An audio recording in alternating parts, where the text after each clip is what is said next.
भैया आप कहाँ से हैं? हम लोग दिल्ली से हैं और मैं दरअसल ऑल ओवर इंडिया ट्रैवल कर रहा हूँ। मेरा नाम पीयूष सिंह है और मैं पीयूष सिंह ब्लॉग के नाम से चैनल चलाता हूँ। ये मेरा 13वां राज्य है और मैं यहाँ आया था सिर्फ और सिर्फ असम के लोगों को और बिहू को एंजॉय करने, असम के लोगों के घुल मिल के उनके बारे में बताने, क्योंकि जो हमें नॉर्थ ईस्ट के बारे में पता है वो प्रॉपर इन्फॉर्मेशन सही नहीं है। यहाँ के लोग बहुत पीसफुल हैं, यहाँ के लोग बहुत ज़्यादा हम्बल हैं।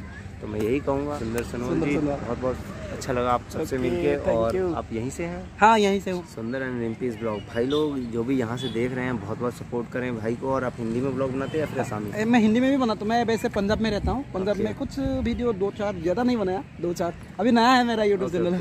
भैया आपका सपोर्ट मिला, बहुत बढ़िया लगा मुझे। अच्छा भाई को लाइक सब्सक्राइब एंड शेयर जरूर करें और जितना प्यार हो सकता है भाई को बरसाएं। चलिए अब हम कर लेते हैं शूट। ओके आप शूट कर लीजिए। ये है रंगघर, आप तो समझ गए होंगे। और आपका ये ले सकता हूँ। ये देखिए